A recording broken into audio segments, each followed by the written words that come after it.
എല്ലാവർക്കും വിനീത നമസ്കാരം. സോപാന സംഗീതം എന്ന ഈ ഒരു അനുഷ്ഠാന കലയെക്കുറിച്ച് ഒരു ചെറിയ വിവരണം പറഞ്ഞുകൊണ്ട് നമുക്കന്ന് ആരംഭിക്കാം.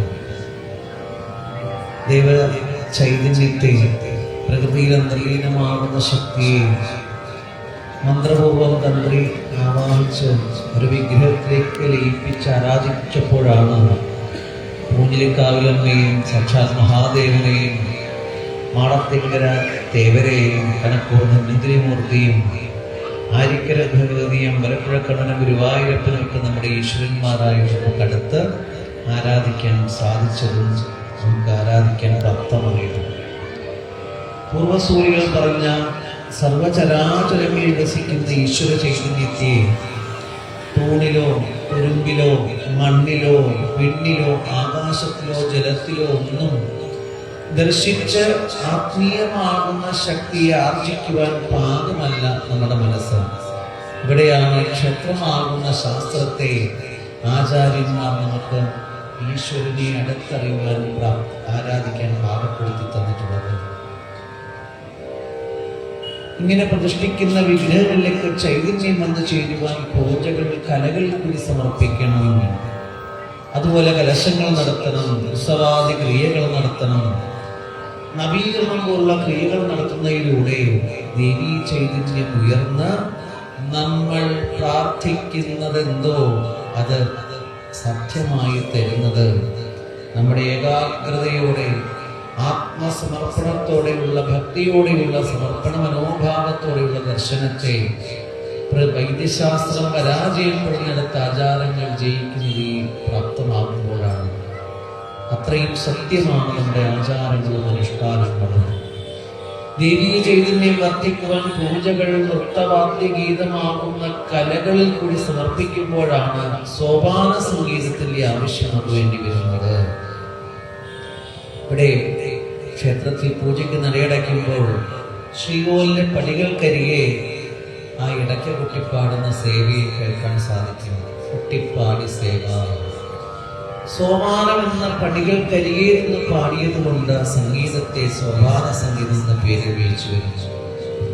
തികച്ചും ഭക്തിയാണ്. ഈശ്വര ദർശനത്തിന് അല്ലെങ്കിൽ ആത്മീയ ഈശ്വരീയ സാക്ഷാത്കാരത്തിനായിട്ട് നമ്മൾ ആ പൂജയിൽ പങ്കുകൊള്ളുമ്പോൾ, ശ്രീകോവിലിന് നടയടഞ്ഞു കിടക്കുമ്പോൾ ദർശനം സാധ്യമല്ല. ആ നിൽക്കുന്ന മനസ്സിനെ ഭക്തിയോടുകൂടി ഭഗവതിയിലേക്ക് അടുപ്പിക്കാനുള്ള മാർഗസംഗീതം കൂടിയാണ് സോപാന സംഗീതം.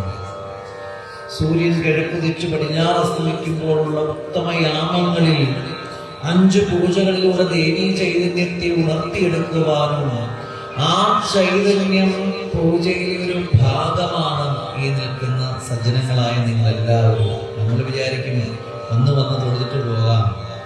അങ്ങനെ പെട്ടെന്ന് പോകേണ്ടതല്ല പൂജയിലോ അല്ലെങ്കിൽ ദർശനമോ. തിരുമേനി അകത്ത് ചെയ്യുന്ന പൂജയില് അവസാന പൂർവമാകുന്ന പുഷ്പാഞ്ജലി സമർപ്പിച്ചു കഴിഞ്ഞാൽ ഒരു മന്ത്രം നിങ്ങൾക്കുള്ളതാണ്. അതാണ് നടതുറത്തിന് തീർത്ഥം തെളിക്കുമ്പോൾ ഭക്തിഭ്യോ നമ. അമ്മേ, ഈ നിൽക്കുന്ന ഉത്തമ ഭക്തന്മാരെ നമ്മ കാത്തുരക്ഷിക്കണം. അതിനായിട്ട് ഈ ചൈതന്യത്തെ ഞാൻ തെളിക്കുന്നു. അത്ര ബന്ധമാണ് ഭക്തന്മാരായ നിങ്ങൾക്കും ഈ പൂജയിലുള്ളത്. എന്തായാലും ഉത്സവാദി ക്രിയകൾ നടക്കുന്ന ഈ വേളയില് കൽപ്പാന്തകാലത്തോളം ഈ ലോകത്തിന്റെ അനുഗ്രഹ ഭേദത്വം ദേവി നീ ഇവിടെ കുടിയിരിക്കണമെന്നുള്ള പ്രാർത്ഥനയോടെയാണ് തന്ത്രി ഇവിടെ പ്രതിഷ്ഠ നടത്തിയിട്ടുള്ളത്. എവിടെയും ആ ലോകമുള്ളിടത്തോളം കാലം ചൈതന്യത്തെ നിലനിർത്തണമെങ്കിൽ അമ്മയ്ക്ക് കലകളിലൂടെ ചൈതന്യത്തെ ഉയർത്തിയെടുക്കണം. അതാണ് ഉത്സവം. ഒരു വർഷക്കാലയളവിൽ അമ്മയുടെ ചൈതന്യ രൂപത്തിന് വന്നിട്ടുള്ള ആ കുറവിനെ വീണ്ടെടുക്കുന്നതാണ് ഉത്സവാദി ക്രിയകൾ എന്ന് പറയുന്നത്. ഭക്തിയോടുകൂടി നിങ്ങൾ ഈ ഉത്സവത്തിൽ വന്ന് അമ്മയുടെ പങ്ക് അല്ലെങ്കിൽ അനുഗ്രഹത്തിനായിട്ട് സകുടുംബ സമേതം പങ്കുകൊള്ളുക. അവിടെ ആത്മീയമാകുന്ന ശക്തി മനുഷ്യജന്മത്തെ മുന്നോട്ട് നയിക്കുവാനുള്ള ആ ശക്തി നമ്മളിലേക്ക് ഉണ്ടാവും. സോപാന സംഗീതത്തിൽ ഞങ്ങളുടെ പ്രാർത്ഥനയും അത് തന്നെയാണ്. ഈ കേൾക്കുന്ന സജ്ജനങ്ങളെ അമ്മ എന്നും രക്ഷിക്കട്ടെ.